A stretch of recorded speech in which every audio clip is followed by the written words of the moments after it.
Hello, everybody, and welcome to Hacker Practice, the show where I interview brilliant technologists and entrepreneurs to learn their tactics, systems, and strategies for excelling at their field. My guest today is a great friend and mentor. He's the principal designer at First Summit Design, which if you work in the Boston hardware scene, you've probably heard of. He's also a managing director at Cove Manufacturing and a managing partner at Hash Product Development, which we'll get into. He's the consummate serial entrepreneur and is going to tell us today how he does it all at once. I'm a huge fan of his work and I'm hoping to suck a ton of information out of his brain during our talk today. He's also no fan of almonds, if I remember correctly. I'm really glad to welcome Chris Michaud to the podcast. Chris, how are you doing today? I'm doing very well. Thank you for having me today. And yes, I am no fan of almonds, only because I'm allergic. They are delicious, though. Well, how would you know? Some poor experimenting, and I continue to try and experiment because I miss them. Oh, that's sad. Because I love almonds so much, which you know a little bit about. Maybe we'll talk about that. But Chris, I wanted to talk about how we first met because I think it's an interesting story and instructive to anybody who is curious about how to make connections with people who are successful in their field. Do you remember how we first got into touch with one another? Yeah, I think that it was kind of one of those, I'm looking for a specific talent that I don't necessarily have the right resource for. And so I dug into this networking group that we were both a part of but didn't know at the time, called Hackers and Hustlers. And I spoke to the guy running the show there if he knew anybody who could help me with firmware and software integration for a fencing project I was working on with a group out of New York City. And he's like, I'm not sure, but let's give it a shot. And then, we found each other through that group. Now, I don't know how much we can talk about that specific project. Do you know, are we allowed to? You know? We can touch on some things for it. I mean, can you tell the audience about the project that we were going to work on together? Sure. The project is still in existence, but it's with a pretty notable fencing icon, name of which I'm not going to say, but he has a product out there that helps children learn how to participate in the sport in a healthy way without, as much opportunity for injury as if they would have doing it with the real gear. So it's really a training aid for kids. And this was an interesting project for us because at the time, I don't think either of us knew anything about fencing. Right. But you ended up going to some lessons, I think, right? Yeah, I ended up, and this is kind of a belief system of mine for my process we could talk about later, but I feel like to truly be a good designer or engineer, you need to understand what you're working on and, empathize with the entire process, not just view it from the outside. So I took 2 months of fencing, really enjoyed it, great experience. I have not continued because it takes a lot of time and dedication to be good at it, and I like to be good at the things that I pursue.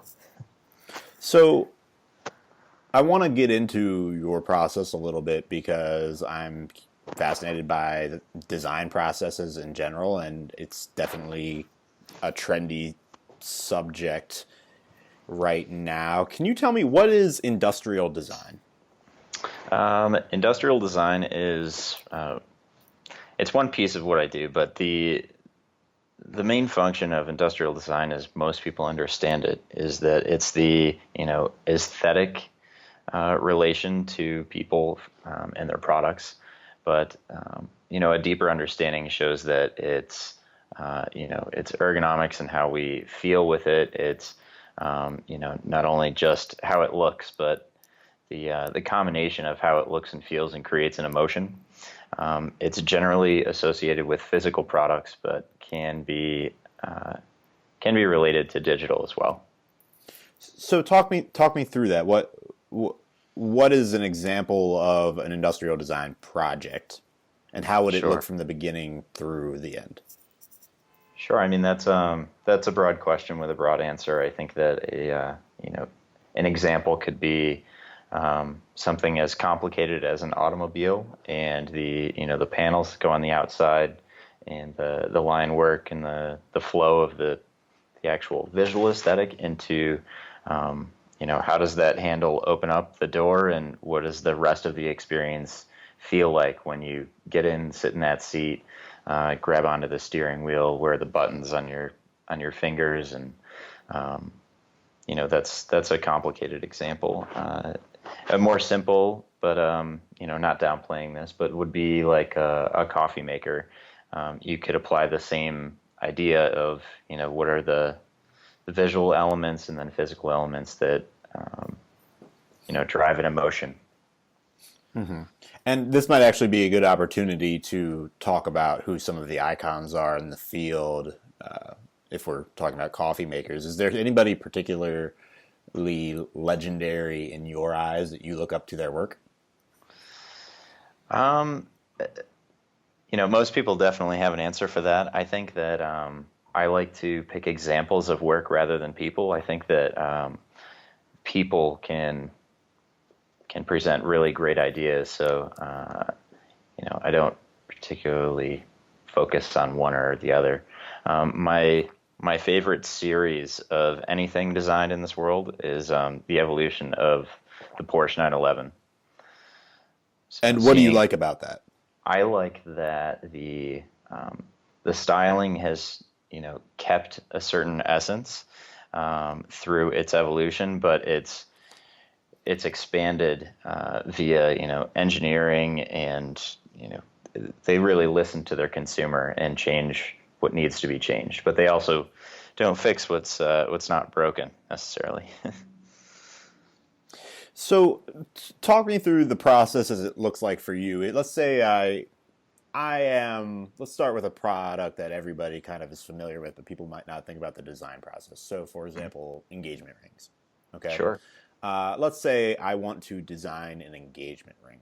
What does the process look like at the very beginning?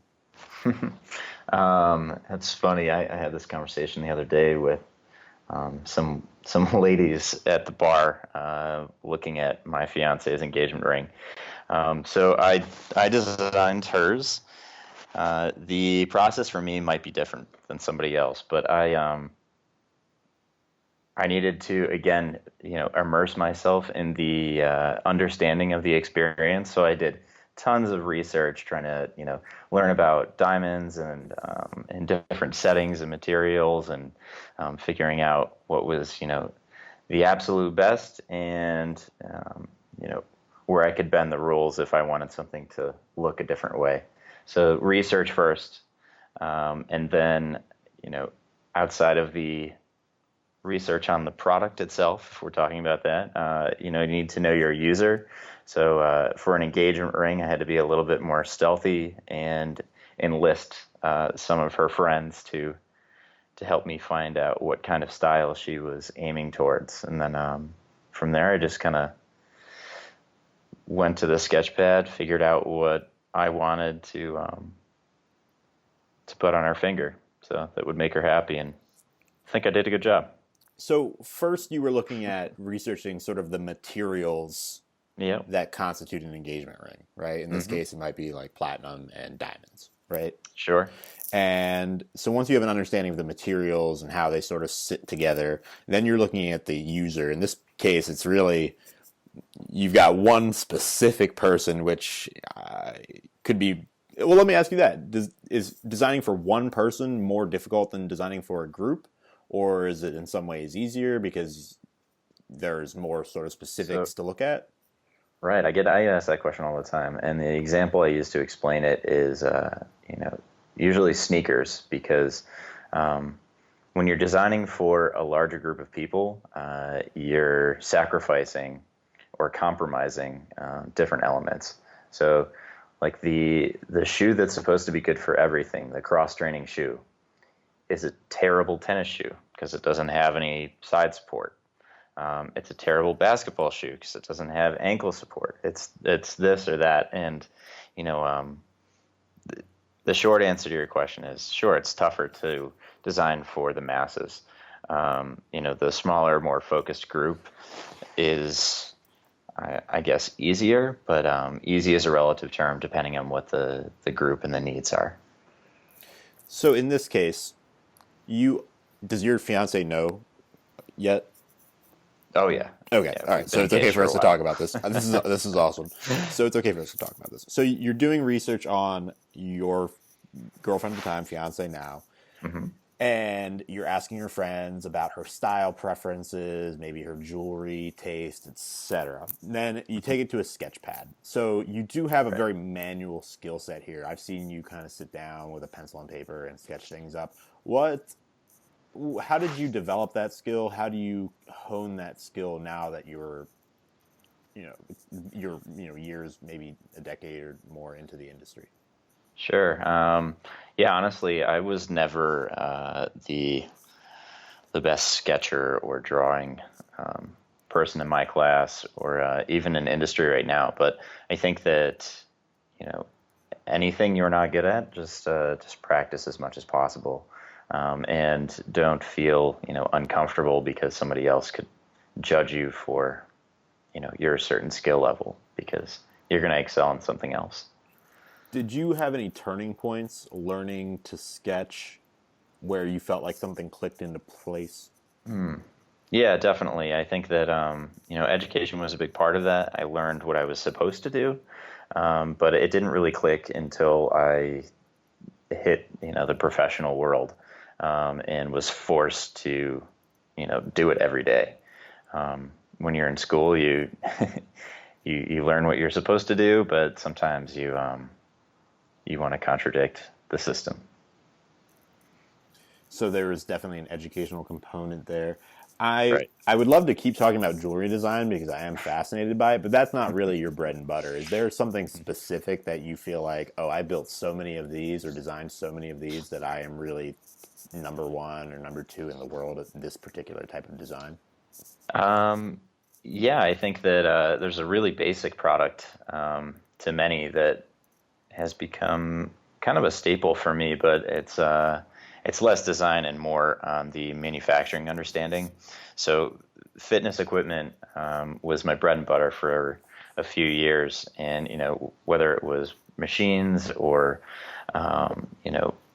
raw iron kind of stuff, the element of a weightlifting barbell um, was a huge thing for me. I misunderstood how complicated they were, but the definition of materials and how the different components react. There's a price point out there from $50 retail all the way up to $1,500. So, like you look at simple products and you start to understand that it can always be more complicated. Making it more simple and effective is much more difficult. So So, talk to me about barbells in particular, because I'm curious what the difference is between a $50, between a $50 barbell and a $1,500 barbell, but also what's the difference between the best barbell in the world and the second best barbell in the world? sure. I think that I'll answer the second question first, and that the difference between the first and second is going to be material choice. And the first question between the 50 and the 1500, there's a ton of different factors, and most of it is in tolerancing, engineering standards, manufacturing process, the the quality of that material, and how to vet that and test for it. So let's say a $50 barbell or even item, if you just want to use generics, you could say that I make this item, this barbell, from the standard dimensions that are out there or by regulating bodies, and I'm going to use steel, and there's a certain weight limit on it before the customer could break it and not really be safe. or is he or she using it to lift in, more of a, not really static, but static motion where they go in a straight line, a linear motion, or are they doing something that's more dynamic where it's like a motion called a snatch, goes from the floor to your waist, hits and goes all the way over your head. The different motions that are required are, what dictate what you really need as a user. So the best barbells in the world use a different material. What is the material and what makes it better than the second place material? Right. So the material is a variety of steel, and the crazy thing about it is you can only get certain materials from certain regions of the world. And even if you have the right chemical composition and you understand exactly what the thing is, some things can only be made in some places. So, I found different materials or different steel makeups in China, the United States, different parts of Europe, and they all have very different properties. And it's funny, the different manufacturers from different regions will try and replicate one another, and they just can't do it. So that's a good rule for a lot of different products and materials out there. So let's say that this time around you're not building a barbell, but you're building, let's say, a kettlebell, because they're super popular right now. Sure. We go through this initial process of, okay, we're doing research. We're going to start with researching the materials. Where do you start with researching materials for a kettlebell? Sure. I mean, a kettlebell is a little bit simpler because the quality of the steel doesn't necessarily need to be so high, and it's a casting. So, I mean, maybe that's a poor example, but if you're gonna, research the different qualities of steel, your list is a lot shorter than if you're trying to, make a shaft for a barbell, because there's different flex points in the barbell that you want to hit for different athletes. A kettlebell is literally just a solid hunk of steel. Some of them have different features that involve multiple components, but relatively simple. Okay.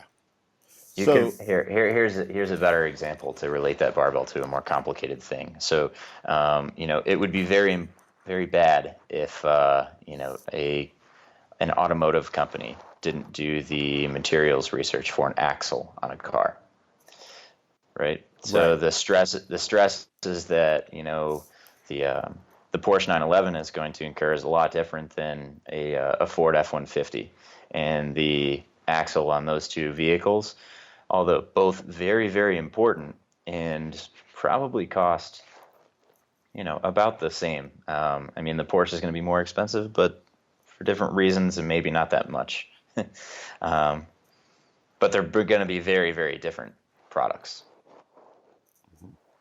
So I'm curious to hear more about, and this might sound like ridiculous, but I am curious about the differences, the regional differences in steel quality, and what sort of factors into that, and also how you learn and measure those qualitative differences. So you're looking at a brand of steel, right? What are some of the parameters or variables you're looking at to evaluate the quality of the steel?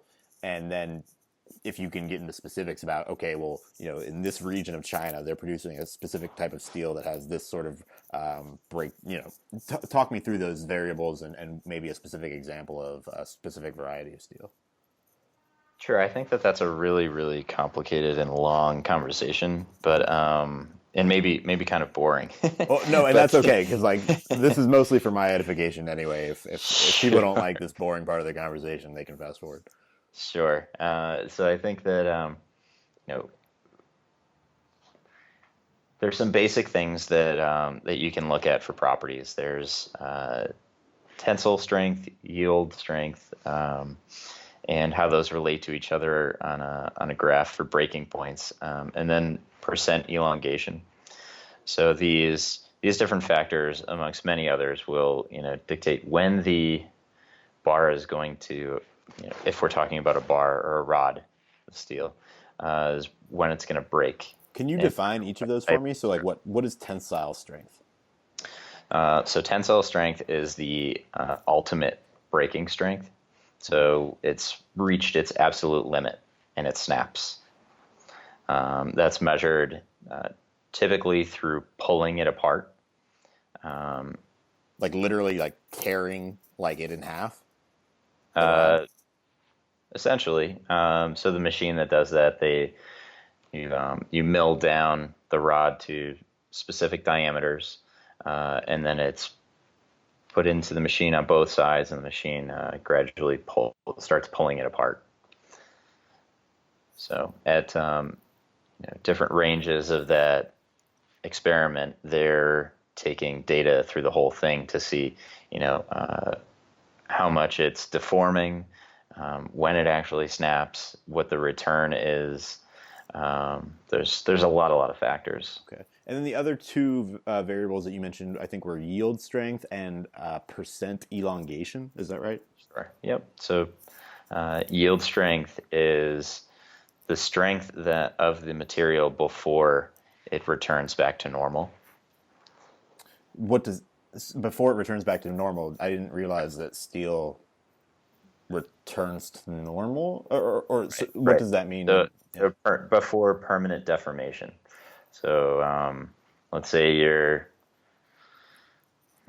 example, like if you're standing on a fence and the bar underneath your feet that you're balancing on is bending, if you weigh 600 pounds and you're standing on that fence and you put a permanent bend in it, then you've exceeded the yield strength.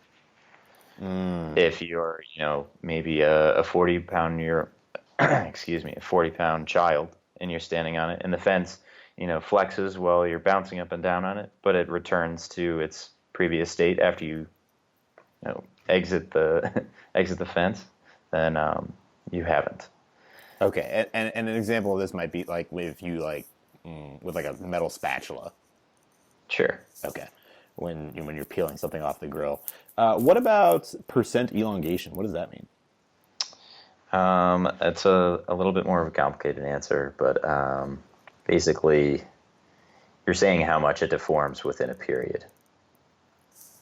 How much it deforms within a period. So in the case of the spatula or the fence, what would you be measuring? You're measuring how much deformation, how much flex, basically. Okay. Yeah. Okay. So these are some of the different variables. Okay. Now, when you are, so one thing that you're really an expert at is kind of the holistic. Okay, we're going to design this product, and we need to take into consideration sort of manufacturing concerns. So talk me through why it's important to think about manufacturing during the design process, and maybe even talk about like design for manufacturing and assembly as well. Mm-hmm. Sure. So I think we can centralize that around those two different things. So a lot of people hear DFM and DFA. So the DFM is designed for manufacturing, and then DFA is designed for assembly. And those things, although from a broad perspective may be viewed as the same thing or similar, they're very, very different. And design for manufacturing is designing something so that it's simple and easy to make. And design for assembly is designing something not necessarily easy to manufacture, but is easy for assembly later on. And they almost always contradict. But the closer you can get them to each other, the better. So, the best example, I think, I'm trying to pick a simple one. If you have an electrical assembly, like a radio, like a pocket radio. Yep. And you're designed for manufacturing, you could have a bunch of, holes in the thing so that when you're assembling it, you could just screw it together. That would be easy, right? If you're designed for manufacturing, also easy. So that's where a success happens. But the problem there is you don't want to see all these screws because it's ugly. It's not aesthetically pleasing. So when the designer or the creative director comes back and says, well, we don't want it to be ugly, we've got to get rid of those screws. So now we still want to make sure that it's easy to assemble, but we want to make sure that it's not too expensive to manufacture. So we have to remove some of those screw holes. So we're going to add, little clip points where the two shells get snapped together. So it's a snap fit rather than screw mounted. And that's a little bit harder to manufacture because of tooling considerations and that sort of thing. Exactly. Okay. So let me ask you this. Is there some sort of trade-off between assembly and scale and manufacturing ease and scale? It seems like if it's harder to manufacture, you would need to have greater scale to justify the cost. Generally, scale is one of the first questions you ask. So yes, the larger the scale, the less of a concern it is on the cost side. But DFM is still really important because cost isn't the only factor there. You want to make sure that there aren't going to be problems during manufacturing. So we talked about tolerances, or touched on it briefly with the barbell thing. So if you have a process that requires a really complicated tool, tools wear over time. And if you've got those snap fits on the two shell halves for the radio, the tool's going to get worn and deformed over time, and then the snaps aren't going to be as useful later on in production. So the scale is, at what point do we have to, get a new tool, or should we avoid doing it that way and make it a different way? So like the basic version of figuring that out. Talk to me about manufacturing things internationally. That is one of your areas of expertise. And I'm also curious as to if you've been exploring domestic manufacturing as well. Yeah, absolutely. I do both. So it more depends on what the thing is for domestic versus international. But I'll start with internationally. I usually like to prototype my item in the same place that I plan on making it. Not everyone does that. So the benefit I find there is that, if, let's say we have our radio and we prototype it here in the United States, the manufacturing methods that the prototyping house or firm might have here could either be limited or more sophisticated than the factory that I'd like to use overseas that's going to do it at the large capacity. So typically I like to define my design from about 80%, and then move to start integrating in the factory. So it's funny, I see a lot of clients come in and they have something that they spent tons of money on tooling. They figured it out. They thought they had everything done. And then, they get to the packaging phase and they're like, oh my goodness, this thing doesn't go together the way I thought it did. So the scenario that leads to that is usually, I had the prototype done here, and then I sent my prototype to 3 different factories, and they gave me pricing, and I chose the best price. Not so great. So I think that my international experience has taught me a lot as far as being cognizant that you need to work with your long-term manufacturing partner as early as possible. And how did you start doing that initially? I mean, you have connections obviously in China and here in the States, but how do you develop those relationships? Can you tell me maybe any stories you've had of situations where you've had to move from one manufacturer to another? Because I know that there's always, horror stories about international manufacturing, at least with most of the people that I speak with. Sure. Yeah. Yeah, I mean, I've had the transition from United States to Asia to Korea and back to the United States on one product. So sure, the horror stories are, they exist, but I think that it's worth the trouble that you go through. So the initial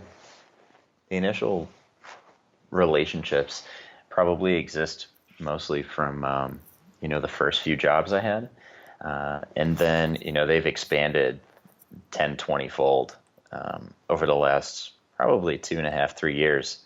But it's just like going to a networking event. You meet one person and they know 10 other people that can help you a different way. It's funny. So one of the stories on that, I went to China. This is like my 30-something trip, and I go to this family event. I have no idea what I'm going to. One of my Chinese vendors, I was there for 2 weeks, so he kind of just took me wherever he was going. Turns out I was at his best friend's 50th wedding anniversary, and it was an enormous, enormous party, like 400 people. So I was the only non-Chinese person in the room, and everybody wanted to have a drink with me. So it could have gotten dangerous really fast, but I'd been in a situation like that before. Regardless, so it's funny. I brought like an entire, knowing that it was going to be a large event. Didn't know what it was, but knowing that it was going to be a large event, I brought like a ton of business cards and just try to talk to as many people as possible. I ended up getting like close to 30 more vendors that evening. So you never know what's going to happen. So can you talk me through the different sort of categories of manufacturer that you might work with in China? I mean, because I think that, the default vision in someone's head of a Chinese manufacturing facility might just be, oh, it's a big box where like I take like anything I want to build and they can make millions of it. What does it actually look like in practice? Yeah, I think that's a very common misconception is you just like you go there and it gets done.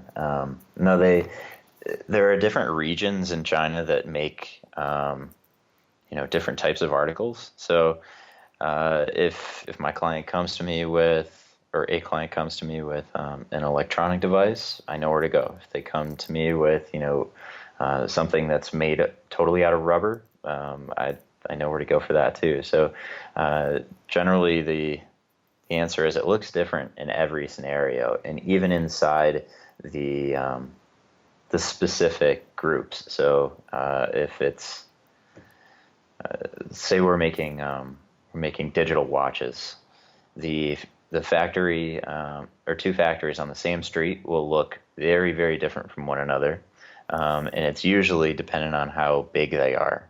So if a group comes to me and they want to start making 500 watches, the place that I go for that is going to be different than the individual who comes and says, I want to make 100,000 watches. So yeah, it sounds like part of it has to do with the material that you're using for the production process, and different regions specialize in different materials. Is that right? And skill. I mean, a lot of manufacturing, if we're just talking about China, it's similar in other places, but in China they used to have dedicated regions for very specific things, like different types of plating. It was very popular to make rubber things in certain parts of northern China. It's since diversified a little bit, but the skill sets that exist in those regions have kind of maintained their existence. So that's more the driving factor than the material itself. When you're vetting a new manufacturer for a project, what are the things that you're looking at as far as like what questions do you ask to make sure it's going to be a good relationship? Definitely. That's so there's a long process for that, but generally I'll take a product and I like to start with 10 vendors, and unless I already know a specific one that I'd like to use for an incoming project, but I'll start with 10, and I'll break them down by different levels. So is price really important to the customer? Okay, we need to be within this budget. Is social responsibility important to the customer? It has to be. That's something that like unacceptable. So I'll break off and aside for that. Tell me, yeah. I got the local government in this one city in China that I'm not going to say, but I got them to shut down a plating facility, a chrome plating facility that was, they were subcontracted by one of my vendors, and I show up to this place and they have half of a roof. Nobody was wearing, protective clothing. The guys were wearing sandals. The ladies that were polishing some of the pieces were it was clear that they were working way too long, right? So some easier examples to swallow. But the thing that really pushed me over the edge, and those other things were already on my notebook to say, I'm going to get this place shut down. But the thing that pushed me over the edge was the owner of the factory, this plating factory, his daughter was roller skating in between the plating tanks while the machines are running. And I'm like, this place needs a visit. So what does that process look like? I mean, you obviously were vetting this factory for a job or something, yeah. Right? Okay. So I had a product that was over there, and they, the primary manufacturer that I was using, the cut and weld person, they were subcontracting their coating services, like the actual chrome that goes on it. So they had one vendor that I had already vetted and was good with, but they wanted to lower the price, so they asked me to visit this factory with them so we could, sign off on a transition of work. And I went, and it was obviously not a successful trip for either of those parties. But it's very important to make sure that you trust your primary vendor and trading agent, because whether it's China or India or Vietnam, anywhere you're typically going to make something, they'll try and cut corners to save a couple of pennies, and it can be scary. So staying on top of that is paramount. Let's shift gears a little bit. I could, pick your brain about manufacturing and design all day. I want to know, because you've had some fairly explosive business growth since I've met you last year or the last year, maybe the year before. Can you tell me, so what's happened? What's happened in the last year? What has led to the growth? What does the growth look like for you? Right. So I was an employee until November of 2015, and I decided to get out at the right moment. But my decision was cut short because the company was going under. There's some decisions made that can be left under the rug. But anyways, I ended up leaving and went to California for a week just to clear my head. And when I got home, I went on a crazy frenzy applying for positions that I knew I would get, and I was ready to start a new thing. But then at the end of that month, I was like, this is not something I want to do. I'm sick of making another company money and I wanted to be a little bit more selfish. So I started First Summit Design, and within that month and a half, I closed out the year with a profit, and that was enough for me to say, all right, I'm going to put a lot of energy into this and do it right. So I started out 2016 with a fresh book, and now I've got too much going on. So I have First Summit Design, which is design, engineering, and sourcing firm with over 40 clients. Since then, I've taken on a sister company and partner in Pragmatc. So Pragmatc is an industrial design and product idea company. So we take in the ideas and flesh them out more on the blue sky and aesthetic view, and transition them over to design for manufacturing and sourcing. So those two companies work side by side a lot. And I also met a partner out of Rhode Island who I started two separate companies with. The first being Cove Manufacturing. So Cove Manufacturing designs and builds interior spaces, generally in the millwork category for retail spaces. Right now we're building the NBA store revision in New York City on Fifth Ave. That's going to happen in a couple of weeks, actually. Pretty excited about that. So NBA, like National Basketball Association? Yep. Yeah.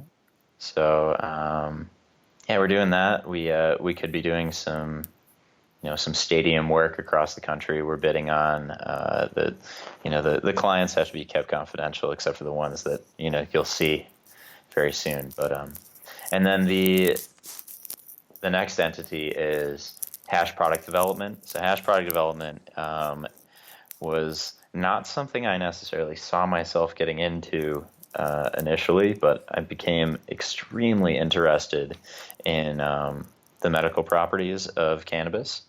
So, it started more at First Summit when people were coming to me asking, can you make this thing for the cannabis industry?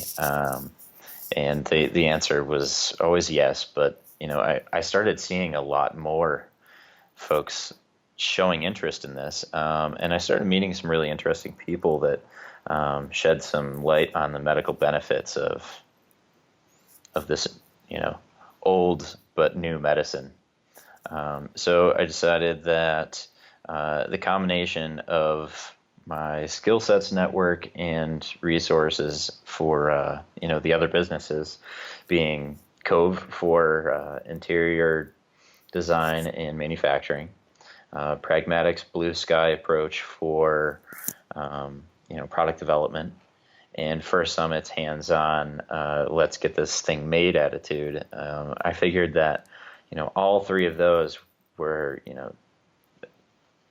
directly applicable to the cannabis market, and I think that there are a lot of consulting agencies out there now, which we do as well. We help people get their applications in and processed and et cetera. But the bigger thing for us at Hash is we want it to be a real business.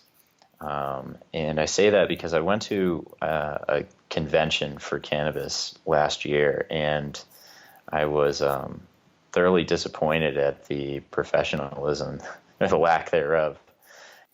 And I was like, okay, so we're looking at trifold boards with images taped to them at a trade show. I'm like, this has got to change. So my partner and I have spent the year, thinking about, or 2016. Now we're starting to have some serious progress in 17. But we spent the year looking at how to help these existing businesses, like the dispensaries, both in the medical and recreational space, how to get them, from this low level to the next level, improving their efficiencies and their product models and their business models, and how to get more financial growth, how to drive more customers into their spaces, help out the people in the up and coming states like Pennsylvania, Maryland, Florida. Massachusetts is growing into recreational now in the near future, Maine. So it's a really, and no pun intended, but kind of grassroots industry where like you're totally at the base, and there's only one direction, like it's going to go up. So I'm going to dive into some of the specifics of each of these. And before I do, I'm curious if you could tell me, because so many people struggle getting into consulting or building agencies, acquiring new business. Tell me about how do you think about acquiring new business? How do you get big clients? Can you tell me a story specifically, maybe a case study that you're able to share? I'm not going to share any names, but I think that we can talk about how you go about getting those larger clients. I think that the biggest key here is being able to walk into a room with confidence. Like, you've got to know your stuff, and it's more than just an interview. You have to know when to say I don't know, and to really be engaged and interested with what you're doing. So the story that comes along to say how do you meet those clients is more, there's no place where you can't meet them. And I think that the people that are very good at business development realize that they could walk into the mall or CVS and meet the next biggest client that's going to drive their business to the next stage. So. And is that how it usually happens for you? Are you in person? Do you do any online business development? Sure. I mean, I do some online, but anybody who's listening or cares about what's happening on the show might visit, say, First Summit Design. It's literally just a page that says, if you want to talk to me, shoot me a message. Like, I'm not looking at ads or pushes or anything like that. I think that for consulting, if you're looking to stay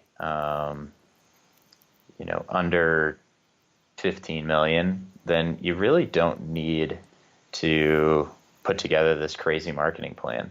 Word of mouth, if you're good enough, should be good enough. And I think that there's different approaches. Like for hash product development, sure, we're doing some paid advertising, but it's concentrated to different areas for specific focus. It gets really, really granular, but there's different approaches to different kinds of businesses. That's the tough answer. Okay. So it's funny because my last guest was somebody who is working in sales and business development for a digital marketing agency, and Sure. we also had a conversation. Actually, you know him, Peter Dunbar. Oh, great. Yeah, and we also had the conversation about this new emerging market of cannabis, and his number one strategy, which I thought was also, for lack of a better word, old school, was cold calling. He just cold calls. He hears something on the radio and he'll just get on the phone and call that company and try to get it in. And your strategy is, it's not cold calling, but it is, making connections on a one-to-one Yes. basis. Yes. Now, I'm curious, when you're having those conversations, what does your sales process look like? Do you have, okay, well, we have the initial conversation, I have them come in and sit down, I gather information, I close with a pitch. Can you talk me through what that, like, specifically step by step your sales process ideally looks like, and then maybe like a real world Right. example where it didn't go according to plan? Yeah. I mean, ideally, um, it's maybe a little bit different than traditional for me. I like to walk in and before I tell them anything about myself or the company that I'm representing, I want to know who they are, and I intentionally ask invasive questions because I feel that it lets them know I'm serious about whatever we're meeting about. If people think that you're just there to give them a pitch, um, that's a completely different experience for both parties. I like to be invasive in the beginning, and then I like to tell them what the company is about. I never tell them what we're going to do for them, um, which is funny. I see a lot of difference in approach by different age groups. So, just like yourself, Justice, I'm a pretty young guy, and I often walk into a room where folks are, 50 plus, and they shoot me a very different look.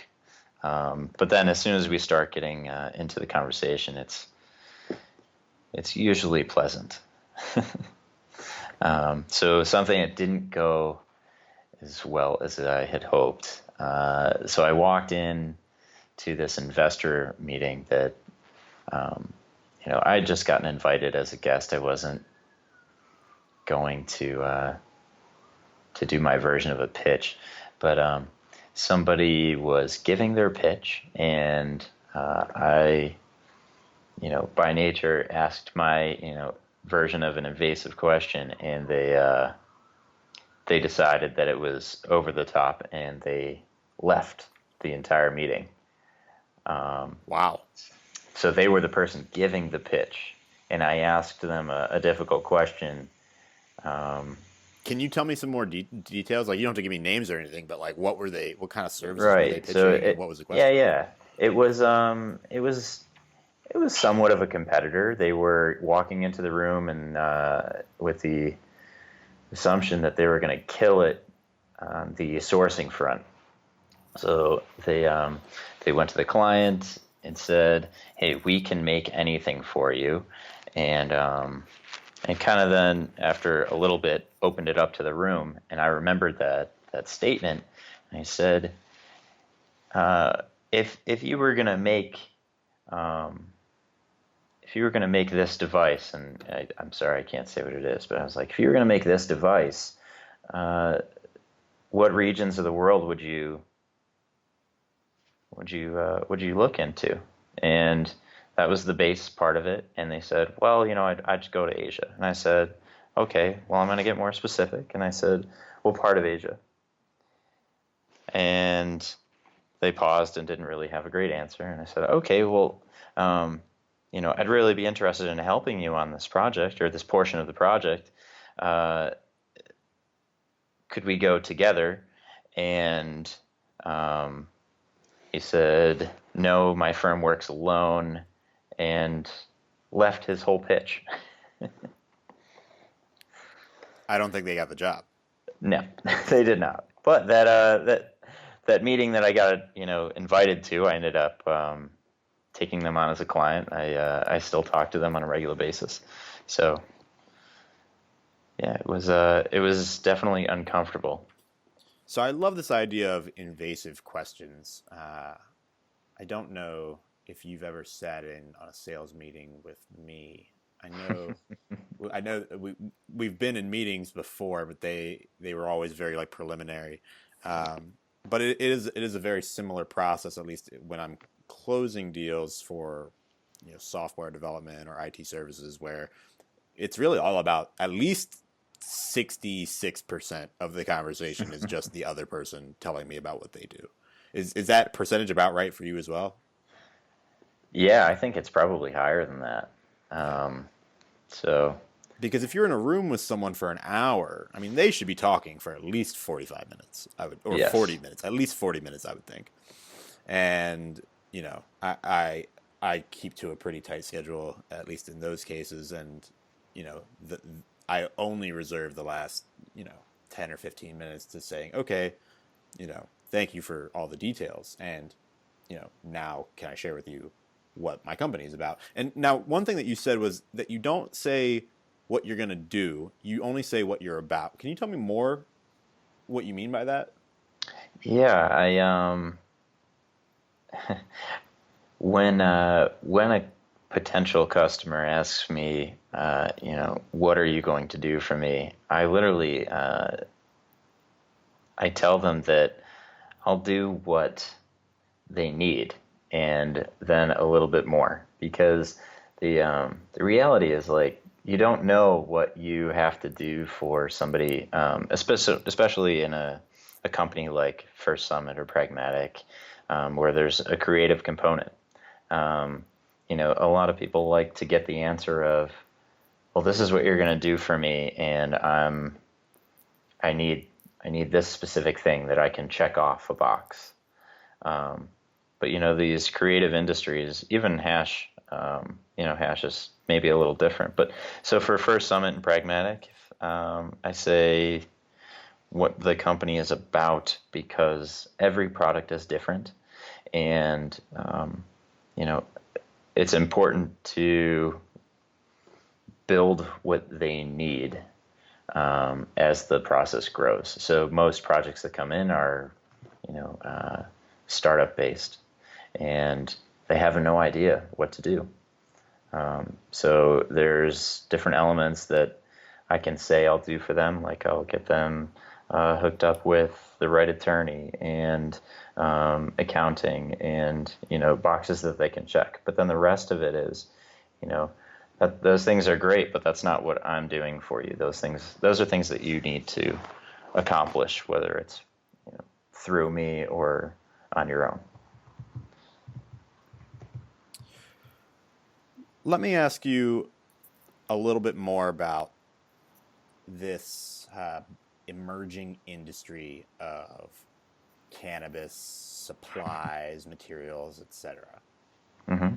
It was just legalized in Massachusetts in November. Mm-hmm. What do you see as being the trajectory of that market development, and where do you see hash fitting in? Sure. So I see a potential for a really massive industry in Massachusetts. We can look at other examples like Colorado and Washington, Oregon, California. California is closer to what we're going through, but a little more experienced. So if we're talking about mass, we're going to potentially see problems in law enforcement, legislation, and how these ideas are being being taken care of, because effectively there's not much case law around these different and new topics surrounding cannabis, like what happens if this kind of substance is transported a certain way. What happens to money moving in this space because of federal regulations versus state and all these different things. So I think that there's opportunity across a lot of different industries that are going to touch cannabis rather than the cannabis industry itself. So like banking and legal and security and real government security versus private security. So that's a really big topic, Justice. Do you have any like ideas that you'd like, maybe you've had an idea that you don't really have the time or energy to work on, but you'd love to see it actualized in the space? Or if somebody wanted to come and fund a project, like what's like an idea in the space that you really want to see happen? Sure, I can be broad about one that I'd like to do, but currently don't have the time. I'd like to create a new delivery method um, that doesn't require eating and doesn't burn. So, Oh, and I can't get any more details than that.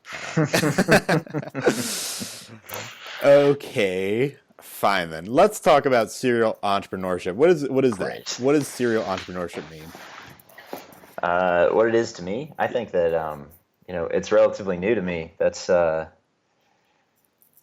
that's where I sit. But I think that it's really, really exciting to be able to have the personal freedom to say, I want to do what I want to do. And over the last year, I've participated in the ones we've talked about, Cove, First Summit, Pragmatc, and Hash. But in addition, I've got financial interest in 14 companies, and I hadn't had any of that until this year. So it's been an extreme realization for me that I like diversifying my thoughts and jumping around all over the place.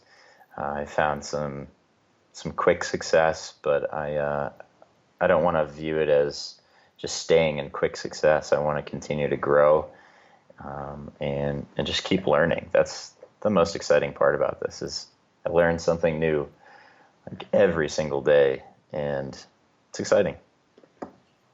So you like being involved in a lot of different areas. I mean, you obviously have a lot of priorities. How do you prioritize? Yeah, I mean, priorities can be challenging, but I think that something I've had to learn in a rapid rate is what the true capacity of the day is, and managing it so that I don't burn myself out. So defining what those priorities are is being able to stay extremely organized and have a good schedule. And in order to do that, you need the right support team too. So it can't just be yourself. You've got to have the right people in place if you want to expand. What does your team look like at this point? My team is pretty spread out. I've kind of taken the approach where I don't think you need to put all of your best people into a box and have them be together for every waking moment. My team is spread out between California, the UK, Rhode Island, Massachusetts. I've got some folks in New York, but I personally travel all the time. I travel for work. So it's a good excuse for me to say, oh, I'm going to go and hang out with this group in California for 3 days, or I'm going to go down to New York and hang out for a while. And the different portions of those teams support different portions of each business. Some of them are permanent to each one, but most of them I like to keep a little bit broader scoped. Can you tell me, is there like a particular set of skills that you're always on the hunt for? Like if somebody listening has a set of skills and it's in alignment, the people that you want to reach out to you right away so that they can maybe collaborate with you. Yeah, honestly, I'm always open to a conversation, but the thing I look for is just stuff I don't have. And it's not that it's a specific I'm looking for this, because to me that's like trying to find somebody to fill a job, a position. I think that open thinking and ability to process more than one topic while they're working is very important to me. If that's a financially minded person or an engineering brain, or there's lots of different folks out there, and I don't think that we should limit who we look for. Awesome. So then if it's not skill sets, is it more about culture fit, or tell me what a new addition to the team might look like for you, or what you would definitely look for? All right, so I'm currently looking for a specific person, but this specific person needs to be able to fit in, like you said, culturally, right? So I'm looking for a controller, and this person has got to have all the right skill sets that go along with the job description a controller has. What is a Right? controller? A controller is somebody that, essentially makes sure that your books are in order. They don't do the bookkeeping, but they make sure everything is correct. And they talk to your tax accountant.